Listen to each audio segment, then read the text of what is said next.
Ces militants ne veulent pas oublier, ils font partie du MAC, un parti clandestin qui milite pour l'autonomie de la Kabylie. Parce que nous, les Kabyles, nous sommes un peuple, on a des frontières régionales, linguistiques, culturelles et ethniques. C'est-à-dire nous sommes différents par rapport aux autres régions sur tous les plans. C'est-à-dire on mérite d'avoir un État pour sauvegarder notre culture et notre langue. Parce que la Kabylie a été toujours marginalisée politiquement et socialement et économiquement. C'est-à-dire cette autonomie, elle est imposée de fait par le pouvoir. Donc on veut sauver notre Kabylie pour sauver tous ces jeunes qui n'attendent qu'une large autonomie pour la Kabylie parce que c'est le désespoir total.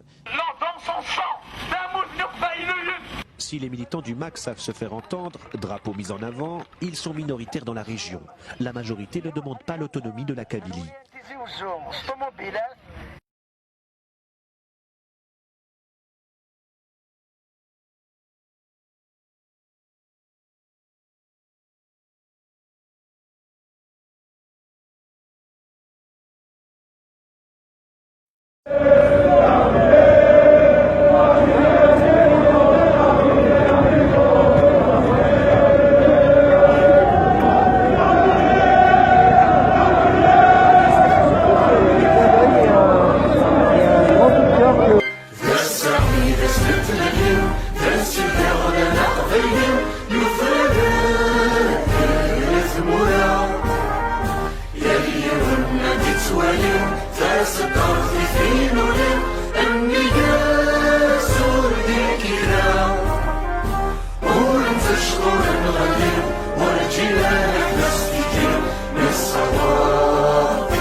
قبيلي تدبريد مثل اللي اوين ورمكزي يكزو خاس يساو نظارة يالي يدمي من غدو السوق افتو بيرت تفكايت العالي على التيزي والسوق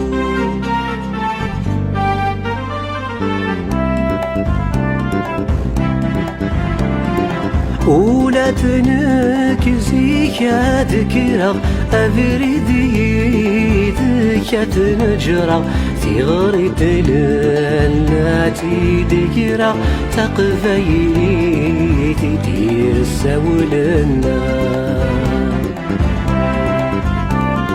ثقودينا زويت ما تكسد يا نصف سلموث ما توسد تجينا وثس ورفن ثسد تقبيلي تدير سولنا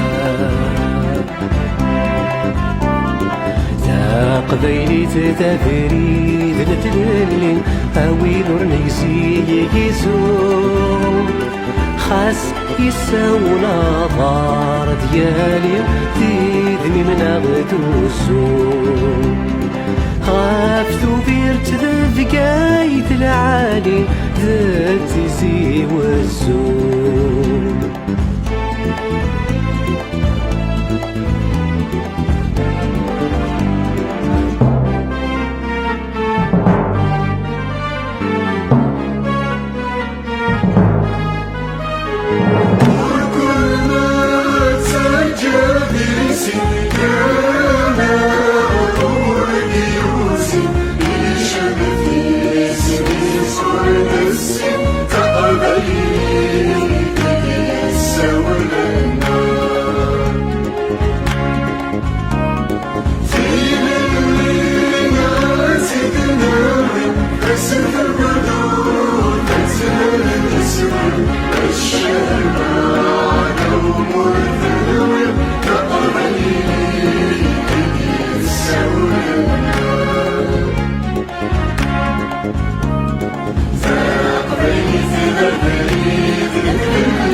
يسوون الوطن